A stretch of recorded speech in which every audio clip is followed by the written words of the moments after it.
to my mom. My good friend Joe, former boyfriend, lover, good friend Joe, I've been friends with for over 20 years now, who you know damn well is one of the most beautiful, brilliant souls on this planet, who you know writes his own songs, he sings, he plays music, he writes music, writes lyrics, plays the guitar, the keyboard, the whole 9 yards. Okay? He tells me that, and he, with heartfelt conviction, he tells me, I'm sure many people on this planet would echo his sentiments, that people are going to do what they're going to do. So, Mom, you have to understand that Joe's heartfelt declaration applies to me too. People are gonna do what they're gonna do. And you and your family, my so-called family, not all of them of course, but have caused me so much pain, trauma, heartache, that I can now, without remorse, simply walk away from you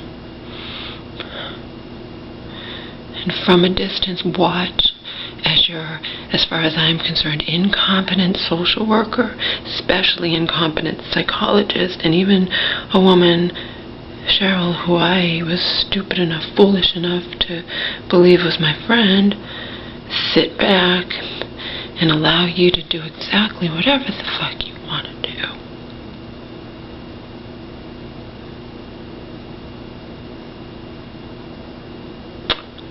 So, what Joe believes is true applies to me too, Mom.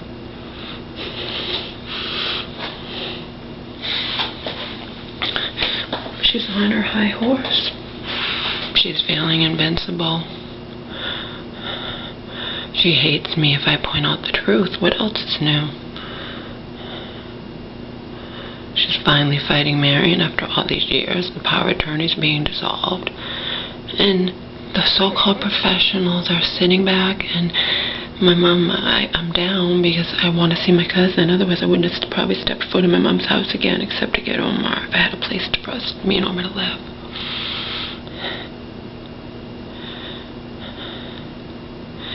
My mom decided, and she's all gushy, of course, and she wants me to be so happy for her. And even my cousin doesn't think my mom should be driving again, but my cousin wasn't too impressed with the goddamn letter that my mom's psychologist wrote for her. It was just sounded like, remember, there's no love, I can't stand him. He's the one who treated me like a little girl. He's the one who's an incompetent arrogant asshole as far as I'll ever be concerned. And so is my mom's social worker, because they don't know the truth. They don't live with my mom.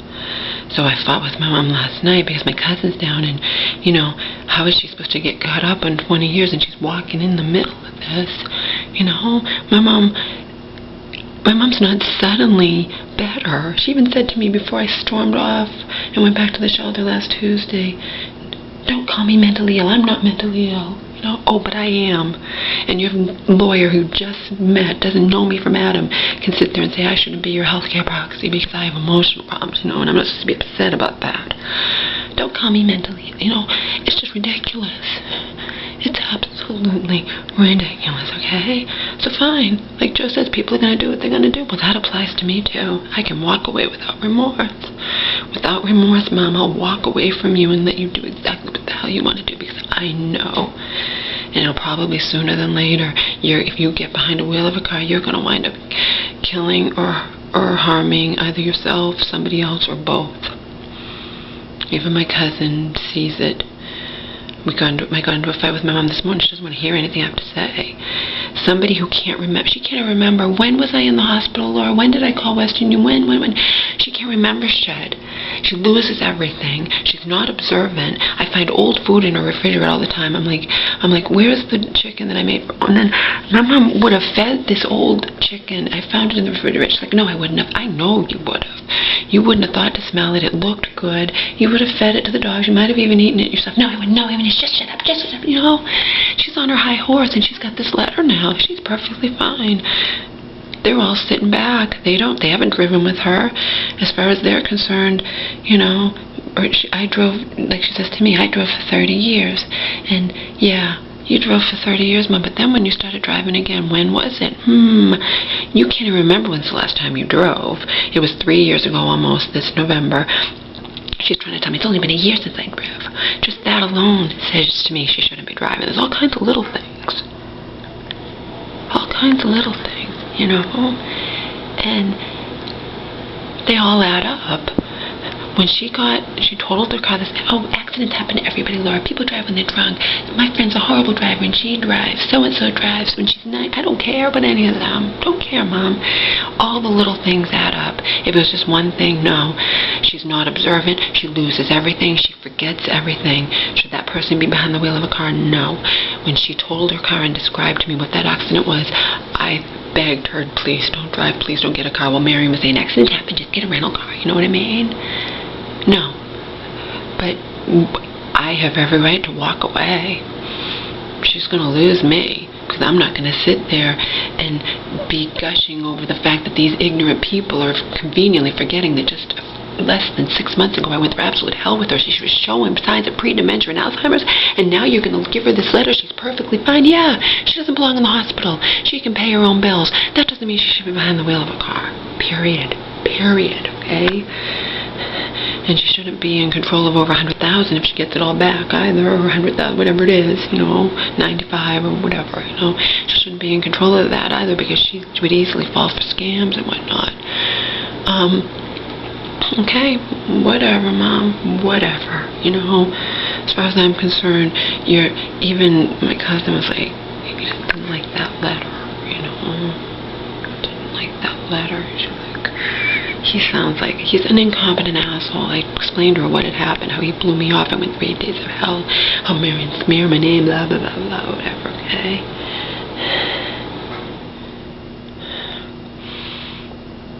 My mother doesn't want to hear it. I'm the bad guy, just like with her sisters. Remember, I was the bad guy. Marion and so-and-so, the one who died, say I drive fine. Do they drive with you? You know, do your psychologist and social worker live with you? I said, I can't stand your social worker. She can't stand you either because you upset me. Yeah, I tell the truth. I see what I see, and I know. You forget everything. You lose everything. You're not observant. When you totaled your car, that second time, and you got into 2 accidents within a year, that was when you were on the powerful segments. That was after Marion had put you in different mental hospitals 5 times in less than a year, okay? My mom shouldn't be driving. Can I stop her? Probably not. She just renewed her license. I probably can't stop her. But I'm done with the pain, you understand? I'm not going to sit back while all these people who don't know shit, who don't know their elbows from their asses, who have their heads up their asses, all these so-called professionals, and I include Cheryl in the bunch, are going to just sit back and let my mom think she's perfectly fine.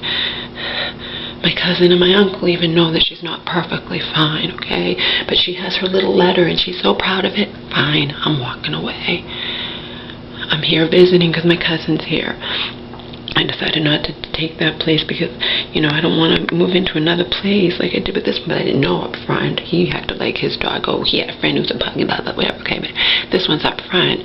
She doesn't know how her dog will react to Omar. And why should I do that to Omar? Out of desperation? You know, plus I want to get to know my cousin again. She's here for these 2 weeks, you know. So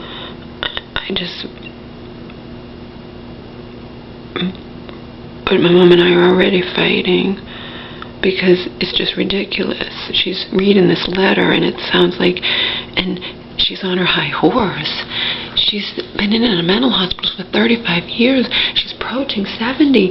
Just recently, less than 6 months ago, I went through living hell with her. She was showing signs of pre-dementia and Alzheimer's, and you're going to give her a fucking letter that she's perfectly fine, and all of you are going to sit back and watch her drive fine. Watch her buy a car and drive like she's just perfectly fine and blah, blah, whatever, because she doesn't want to be burdening anyone and she wants to have independence. Fine. I have every right to walk away. People are going to do what they're going to do. Doesn't just apply to you, Mommy. It applies to me, too.